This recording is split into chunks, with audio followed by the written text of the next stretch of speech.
All right, let's get more on this from Sama Al-Hamdani. She's an analyst on Yemen politics, and she joins us now live from Washington, D.C. Sama, thank you very much for joining us. Now, this is ISIS's first attack against the administration.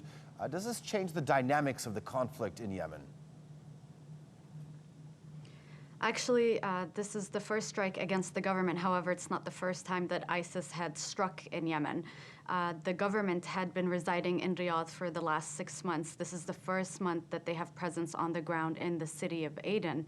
So this is the first strike against the government. However, it's not the first time that ISIS carries out an attack. Of course, this attack targeted 2 locations in the governorate of Aden. It targeted the Al-Qasr Hotel, which is the headquarters of the government right now, and it also targeted the headquarters of the Arab-led coalition. And their targets seem to be government officials that are Yemeni and also coalition fighters from the UAE and Saudi Arabia and other Arab countries. Okay, going on your clarification then, what does this mean for the Houthi rebels who have also been targeted by ISIS in the country? So this attack was actually followed by another suicide attack that took place in the capital, Sana'a, in a mosque near Al-Iman University that had been controversial because it used to belong to a Salafi group and now it belongs to the Houthi militia. It seems that ISIS is fighting the Houthis in Yemen. However, they're both united in the sense that Hadi's government on the ground creates a threat to them. Of course, in the south of Yemen that has been liberated from Houthi presence, there were rumors that Al-Qaeda has been operating freely. Of course, nearby in Al-Mukalla city, in the governorate of Hadramaut, Al-Qaeda had taken center place and has taken control of the capital and has significant amount of weapons and money. And so it seems that Al-Qaeda and ISIS are both present in that area. And it seems that Hadi's government is going to find a lot of challenges in terms of remaining in the city. And in that sense, I really want to admire the behavior of Vice President Baha, who decided to remain in the city of Aden regardless of the attack, because President Hadi had not been in the city. He came to the city of Aden over Eid and then left to the UN summit meetings and then went back to Riyadh.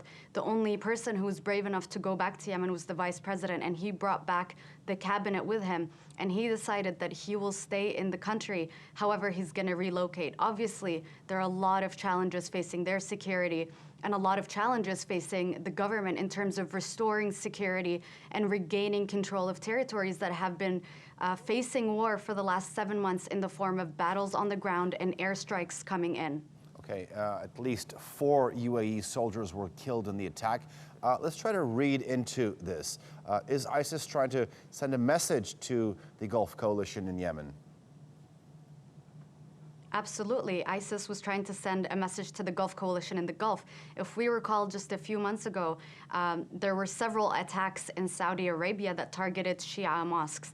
And so it seems that Yemen looks like a fertile ground for any terrorist organization that's trying to operate freely. Al-Qaeda sought a last refuge in Yemen. And so it seems that ISIS is trying to control the same region. The Houthi militia has its eye on the northern portion of Yemen, and the government is the weakest link here. They're trying to take control, but they need a lot of support, and clearly it's going to be very challenging. All right, Sama Al-Hamdani, thank you very much for that analysis from Washington, D.C.